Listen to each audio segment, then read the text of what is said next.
U.S. Commerce Secretary Howard Lutnick has pretty good reason to look concerned when asked about the impact of Trump's tariffs. Because they're patriots. I think I give tremendous credit to that judge. And now it's going to the Supreme Court. Now we're going to be asking for early admittance. We're going tomorrow, and we're going to ask for an expedited ruling because, when you look at the stock market's down today, the stock market's down because of that, because the stock market needs the tariffs. They want the tariffs. If you look at AI, all of those, all of that money that's going to be invested, trillions and trillions of dollars, the biggest thing, bigger than the internet, I suspect. It's the internet plus 3 or 4 other things combined. We are leading very substantially with AI.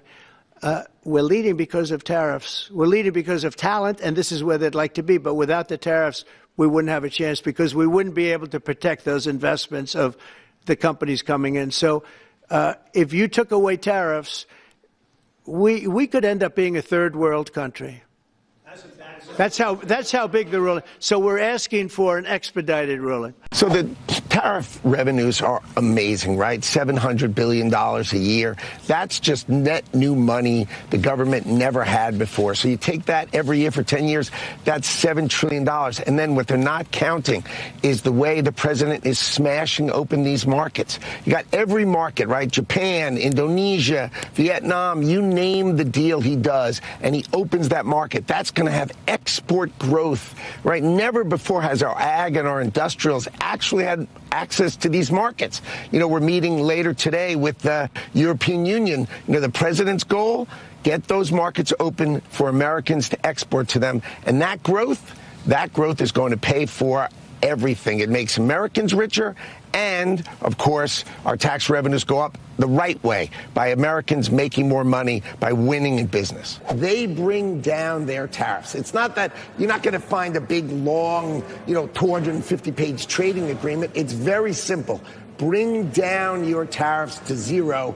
Open the market to American exporters so that we can finally sell our agriculture overseas, finally sell our seafood overseas, finally sell our beef overseas. Our producers have Stockholm Syndrome. We've been so beaten for decades that we don't even know what it's like to sell internationally.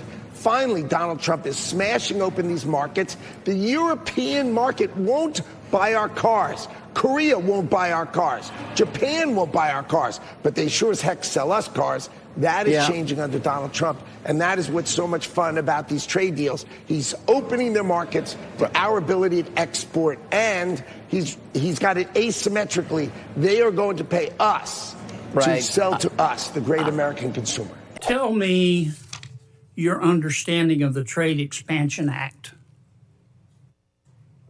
I don't have a really good understanding of the term. I may know the act, but I may not know its title. You're not familiar with the Trade Expansion Act of 1962 that gives the president almost unlimited authority to impose tariffs so long as you conduct an investigation? You don't know about that? Oh, my 232s, of course I do. Okay. Sorry, I just didn't know the title of the plan, but of course I know. Why didn't you advise the White House instead of proceeding under other statutes? Why didn't you advise the White House to proceed under the Trade Expansion Act? The president chose IEPA because he could do it swiftly and he could do it sweeping in order to address the underlying problems that had created the $1.2 trillion trade deficit that was haunting the United States of America. Have you read the opinion in VOS selections, VUS? I have. What role does the major questions doctrine play in that decision? I am not a lawyer, so I can't speak to it with that kind of precision. That's a litigation that's under current investigation. Are you familiar with the major questions doctrine? Not offhand, but I did, of course, read the decision. Well, about 3/4 of the opinion is on the major questions doctrine. Again, I tend to not know the title. I know that the topic and the details of it, but I tend not to focus on titles. You mentioned the tariffs yesterday. You grilled Commerce Secretary Lutnick about what seemed to be some ideological inconsistencies as to why this administration is doing these tariffs, reciprocal and the like. Talk to us about that moment and whether, frankly, you have faith in the Commerce Secretary's ability to lead the president's tariff plan. Well, it's clear that President Trump listens to Secretary Lutnick. So I spent the time I had trying to figure out where he's coming from. And I don't understand. I asked him point blank. I mean, my vision of reciprocity, which I think is a good thing, is to lower tariffs, if you can, to zero on both sides. And let there be a free exchange of goods and services. May the best product and the best service win. And I thought that's where Secretary Lutnick was going. But I asked him yesterday if Vietnam, for example, removed every tariff and every trade barrier, none, zero results, would we remove ours? And he said, no, that would be silly. So the obvious question is, who's on first? What's on second? Why are we having these trade talks? And I don't understand based on his answers. I'm going to try to have a conversation with him. Well, you lead me to a follow-up question here. That same uncertainty is clearly reflected in the markets. Business leaders aren't sure where this is going. Foreign governments aren't sure where this is going. Can you get a sense as what is the point of these tariffs? Are they creating more chaos and harm than any revenue they may be bringing in? Well, I know what the point is for me. It's reciprocity. But clearly the markets haven't figured it out yet. I mean, you know that. Unless you have an opium habit, you can see. I got about Amazon. If a company were to say we're raising prices because of the tariff, is that a hostile act? I think if you go out of your way to try to make it seem like your price has changed when it's nonsense, okay? A 10% tariff. Why is that nonsense? Because a 10% tariff is not going to change virtually any price. The only price it would change would be a product that we don't make here, like a mango.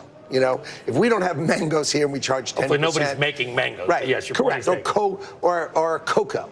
Right? We don't grow cocoa in America. But what you're going to see is you're going to see us relentlessly do trade deals everywhere in the world. And when we do a trade deal with that country, we're going to say cocoa does not have a tariff.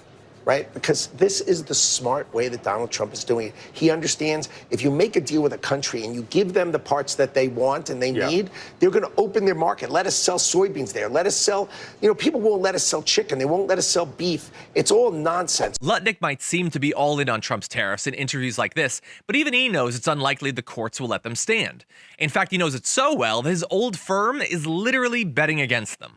Lutnick used to run the investment bank Cantor Fitzgerald, stepping down to take his role as Trump's Commerce Secretary. But the company, which now is run by his sons, is offering clients a way to cash in if the tariffs eventually get struck down. If courts eventually rule Trump's tariffs are unlawful, companies that paid import duties could apply for refunds. In a letter seen by Wired, a Cantor rep explained that the firm would trade the rights to those refunds for just 20 to 30% of what companies paid, meaning Cantor could pocket 70 to 80% profit if the tariffs collapse in court. Now, these kinds of law-dependent trades aren't unusual in finance. What is unusual is the Lutnick connection. Publicly, he's been calling tariffs a huge win for the U.S. economy and totally above board. Privately, his family's firm is setting itself up to make an absolute killing if the whole thing falls apart. The grifting truly never ends in this administration.